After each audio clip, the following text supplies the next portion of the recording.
दिल्ली में रफ्तार की कहर ने ट्रैफिक पुलिस के एक एसीपी की जान ले ली। नेशनल हाईवे 8 पर गुरुग्राम की तरफ से आ रही एक गाड़ी ने पैदल ही रूटीन गश्त कर रहे एसीपी संकेत कुमार कौशिक को जोरदार टक्कर मार दी। रजोकरी फ्लाईओवर पर हुए इस हादसे की जोरदार आवाज सुनकर आसपास के लोग मौके पर पहुंचे तो उन्हें डिवाइडर में फंसा पाया। मौके पर पहुंचे पुलिसकर्मी एसीपी कौशिक को लेकर एम्स पहुंचे, जहां उन्हें मृत घोषित कर दिया गया। हादसे के बाद गाड़ी डिवाइडर में टकराने के बाद भी ड्राइवर उसे लेकर फरार हो गया। दिल्ली पुलिस इस मामले में मुकदमा दर्ज कर हादसे को अंजाम देने वाली गाड़ी का सुराग लगाने में मकसद से रास्ते पर लगे सीसीटीवी फुटेज को खंगाल रही है।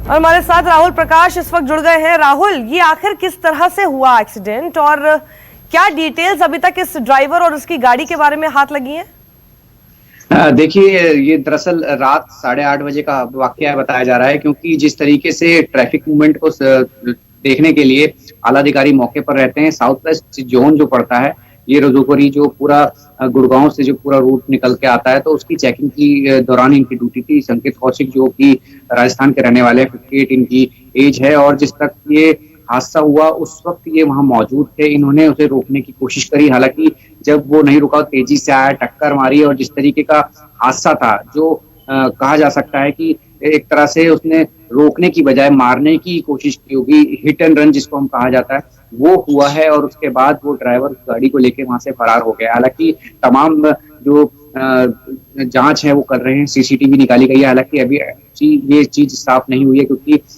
ये आइडेंटिफाई नहीं हुआ है कि किसने ये किया है। लेकिन टाटा 407 की गाड़ी क्लियर हुई है, लेकिन संकेत कौशिक जो एसीपी थे उस सर्कल के, उनकी मौत हो चुकी है। उनको एम्स ले जाया गया था, मृत घोषित किया गया था। लेकिन फिलहाल अभी पुलिस के हाथ खाली हैं। जिस आरोपी ने ये घटने को अंजाम दिया है, हिट एंड रन जिस तरीके से कहा गया है कि एक ऐसी चोट मारी कि वो डिवाइडर पे फंसे, उसके बाद वो गाड़ी लेके आराम से निकल गया। लेकिन अब दिल्ली पुलिस उस आरोपी ड्राइवर की तलाश कर रही है। हालांकि तमाम सीसीटीवी को एनालाइज किया जा रहा है, उस रूट के जितने भी हैं, और माना जा रहा है कि समझना चाहती हूँ कि आखिर एसीपी वहां पर स्पॉट पर क्यों थे, क्योंकि अमूमन हमने देखा है कि जो एसीपी स्तर के जो भी अधिकारी होते हैं वो इस तरह से नहीं होते हैं फील्ड में, अक्सर कांस्टेबल्स ही होते हैं। तो क्या वजह थी कि वो उस वक्त फील्ड में थे?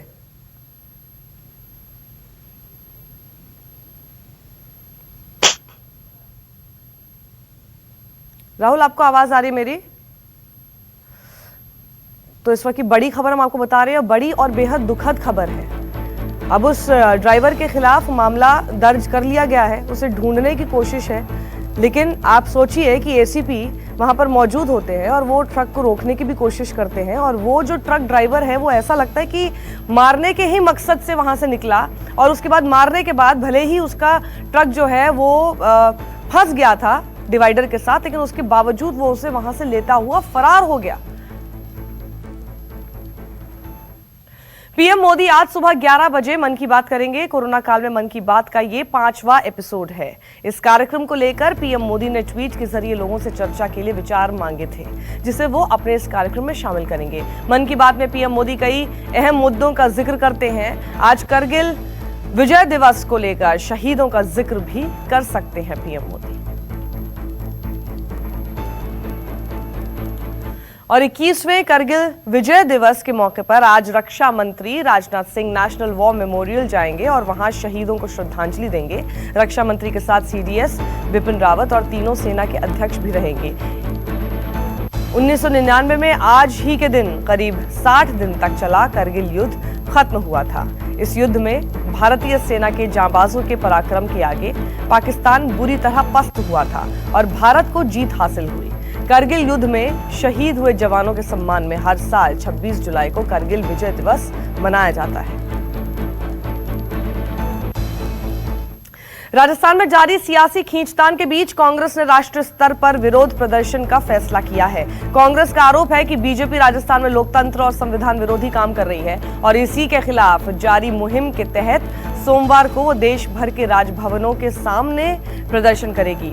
इससे पहले शुक्रवार को कांग्रेस विधायकों ने जयपुर में राजभवन के सामने धरना प्रदर्शन किया था और इसके अगले दिन यानी कल राजस्थान के सभी जिला मुख्यालयों पर कांग्रेस ने धरना प्रदर्शन किया। राजस्थान में सीएम गहलोत और पायलट गुट के बीच खींचतान चल रही है। स्पीकर के अयोग्यता नोटिस के खिलाफ पायलट गुट को राहत मिलने के बाद सीएम गहलोत विधानसभा का सत्र बुलाकर विश्वास मत हासिल करना चाहते हैं, लेकिन ऐसा संभव नहीं हो पा रहा है। ब्यूरो चीफ केजे श्रीवत्सन हमारे साथ जुड़ गए हैं। श्रीवत्सन, किस तरह के हालात वहां पर हैं? क्योंकि अशोक गहलोत ने परसों जब ये बात बोल दी कि देश पूरा प्रदेश जो है और उसकी जनता अगर राजभवन को आकर घेर लेगी तो इसमें हमारी जिम्मेदारी नहीं होगी, उसके बाद से सियासत और ज्यादा बढ़ गई है। जी बिल्कुल, देखिए सियासत और ज्यादा बढ़ गई है। कांग्रेस अब आर पार की लड़ाई के मूड में आई है। मुख्यमंत्री तो केवल इतना ही बोला था कि राजभवन का घेराव जनता कर सकती है, लेकिन एआईसीसी की तरफ से जो बयान आया उसमें 27 तारीख यानी सोमवार को राजभवन का घेराव करने की बात कही गई है। प्रेशर बनाया जा रहा है कि केंद्र सरकार लोकतंत्र की हत्या कर रही है, राजभवन पर दबाव बना रही है कि वह विधानसभा का सत्र ना बुलाए, अशोक गहलोत सरकार को बहुमत साबित करने का मौका न दे और राज्य में इसी तरह का स्थिरता बनाए रखे। इस संदेश के साथ कांग्रेस के लोग राजभवन का घेराव करने की तैयारी में अभी से ही जुट गए हैं। लेकिन सबसे बड़ी बात है कि राजस्थान में सरकार सत्तारूढ़ पार्टी कांग्रेस की और कांग्रेस के कार्यकर्ता ही जब राजभवन का घेराव करेंगे तो सरकार के कामकाज और नीयत को लेकर भी सवाल उठने लगेंगे। और यही कारण है कि बीजेपी के एक डेलीगेशन ने राजभवन जाकर कल शाम को राज्यपाल को तमाम परिस्थितियों के बारे में जानकारी दी और कहा कि राज्यपाल को अपने स्तर पर अब पूरे मामले को पर कार्रवाई करने के लिए आगे आना चाहिए। जी श्रीवत्सन, आप नजर बनाए रखें। फिलहाल शुक्रिया इस पूरी जानकारी के लिए आपका।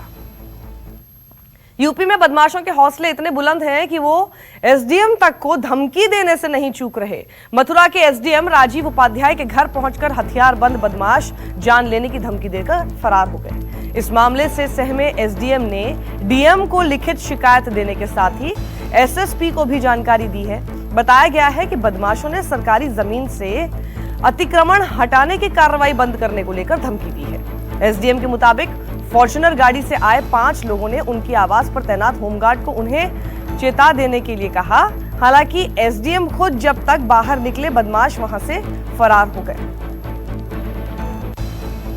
रात्रि 9:20 बजे एक फॉर्च्यूनर गाड़ी जिसमें 5 लोग सवार थे, 4 लोग 315 बोर की राइफल लिए थे तथा एक आदमी जो गाड़ी चला रहा था उसके पास रिवॉल्वर या पिस्टल थी। इन लोगों ने गेट पर गाड़ी रोकी, गेट पर होमगार्ड खड़े थे। उनसे कहा राजीव उपाध्याय डिप्टी कलेक्टर इसी में रहता है? उन्होंने स्वाभाविक रूप से कहा हाँ यहीं रहते हैं। तो उन्होंने कहा बता देना, डीएम के कहने पर बहुत सरकारी ज़मीनों से कब्जे हटा रहा है, दुकानें गिरा रहा है, मकान गिरा रहा है, उसका समय पूरा हो गया है, उसे हम निपटा देंगे। यूपी में 15 आईपीएस के तबादले कर दिए गए हैं। विकास दुबे कांड समेत कानपुर में बढ़ती आपराधिक वारदातों को लेकर वहां के एसएसपी दिनेश कुमार को हटाकर उनके बदले अलीगढ़ में तैनात रहे प्रीतिंदर सिंह को कानपुर का एसएसपी बनाया गया है। दिनेश कुमार को झांसी का एसएसपी बनाया गया है। अमेठी से एसएसपी ख्याति गर्ग को भी हटा दिया गया है, जहां आत्मदाह के चलते एक महिला की जान चली गई थी। देश में कोरोना का संक्रमण तेजी से फैल रहा है। 24 घंटों में 48,916 मामले सामने आए, जबकि 757 मरीजों की मौत हो गई। देश में अब संक्रमितों का आंकड़ा बढ़कर 13,36,861 पर पहुंच गया है। वहीं अब तक 31,358 मरीजों की जान जा चुकी है। देश में रिकवरी रेट 63.53% है।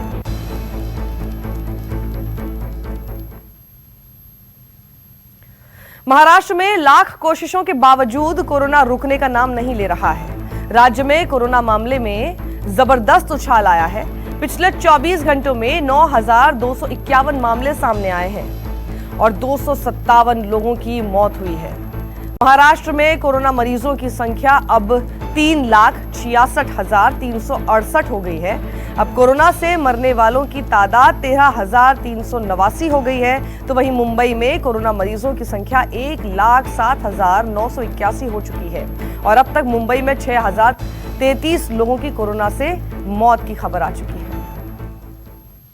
वहीं दिल्ली में 24 घंटे में कोरोना के 1,142 मामले सामने आए हैं, जबकि 29 मरीजों की मौत हो गई। हालांकि 24 घंटे में 2,137 मरीज ठीक भी हुए हैं। दिल्ली में अब संक्रमितों का आंकड़ा बढ़कर 1,29,531 हो गया है, जबकि मृतकों की संख्या 3,806 पर पहुंच गई है। यूपी के सीएम योगी आदित्यनाथ ने हर दिन 1 लाख कोरोना टेस्ट करने के निर्देश दिए हैं। सीएम योगी ने कहा है कि 27 जुलाई तक हर दिन 1 लाख टेस्टिंग शुरू होनी चाहिए। फिलहाल यूपी में हर दिन करीब 50,000 टेस्टिंग हो रही है। बता दें कि यूपी में 24 घंटे में कोरोना के रिकॉर्ड 2,984 मामले सामने आए, जबकि 39 मरीजों की मौत हो गई। मरने वालों की संख्या बढ़कर 1,387 हो गई। बात करते बिहार की। बिहार में 24 घंटे में कोरोना के 2,803 पॉजिटिव मरीज मिले हैं। इसमें राजधानी पटना के 544 मामले शामिल हैं। राज्य में 24 घंटे में 11 मरीजों की मौत हो गई। अब बिहार में संक्रमितों का आंकड़ा बढ़कर 36,314 हो गया है, जबकि मृतकों की संख्या बढ़कर 232 पर पहुंच गई। कोरोना के बढ़ते संक्रमण को लेकर बिहार के सीएम नीतीश कुमार का सख्त एक्शन। कोरोना काल में ड्यूटी से नदारद रहने वाले 8 सरकारी डॉक्टरों को बर्खास्त किया गया। कैबिनेट ने इस पर मुहर भी लगा दी। सूत्रों के हवाले से यह भी खबर है कि कैबिनेट की बैठक में सीएम ने स्वास्थ्य विभाग के प्रधान सचिव की जमकर क्लास लगाई। उन्हें यहां तक कहा कि अगर आपसे विभाग नहीं संभलता है तो छोड़ दीजिए। सीएम ने उन्हें कड़े लहजे में ये अल्टीमेटम दिया कि अगर रोज 20,000 आरटीपीसी टेस्ट नहीं हुए तो वो कार्रवाई करेंगे।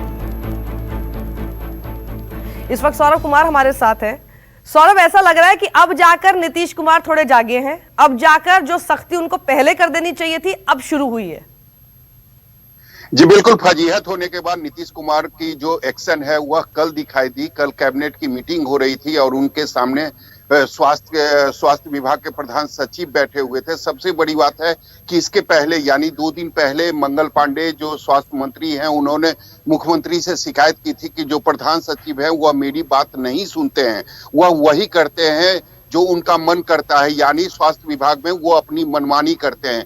इस बात को लेकर मुख्यमंत्री नीतीश कुमार पहले ही नाराज थे और कल जब कैबिनेट की बैठक जो है वह खत्म हुई और उनकी नजर जब प्रधान सचिव पर पड़ी तो उन्होंने कहा कि देखिए ऐसे काम नहीं चलेगा।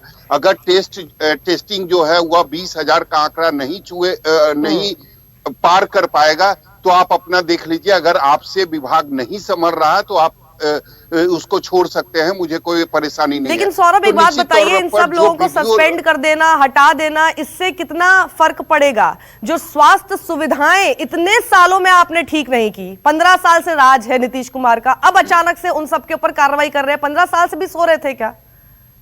जी बिल्कुल, एक आई वॉश करने की कोशिश है। मीडिया में जिस तरीके से जो तस्वीरें आ रही है, जो एनएमसीएच हो, पीएमसीएच हो, उसकी बदहाली की जो तस्वीरें रोज आ रही है मीडिया में, निश्चित तौर पर नीतीश कुमार के सरकार की काफी फजीहत हो रही है। कल नीतीश कुमार ने यह भी कहा कि देखिए जो फजीहत मुझे अभी झेलनी पड़ रही है वो हमने 14 सालों में नहीं झेली है, इसीलिए अब ऐसे काम नहीं चलेगा। जिस तरीके से स्वास्थ्य महकमा चल रहा है इस तरीके से बिल्कुल नहीं चलेगा। जो अनुमंडल में अस्पताल है वहां भी ऑक्सीजन की भरपूर चलेगा तो नहीं, लेकिन दिक्कत यह है कि जब से कोरोना आया है तो कोरोना ने कई लोगों को एक्सपोज कर दिया है। 14 साल से इसलिए फजीहत नहीं झेलनी पड़ी क्योंकि इस तरह की एक इमरजेंसी सिचुएशन ही नहीं आई थी। जब आई तो सब कुछ साफ हो गया। नमस्कार, मैं हूं मानक गुप्ता। अगर आपको हमारा ये वीडियो पसंद आया हो तो इसे लाइक और शेयर जरूर करें और हाँ, हमें सब्सक्राइब और फॉलो करना ना भूलें ताकि आप देश और दुनिया की कोई खबर मिस ना करें। तो जुड़े रहिए हमारे साथ और देखते रहिए न्यूज़ 24।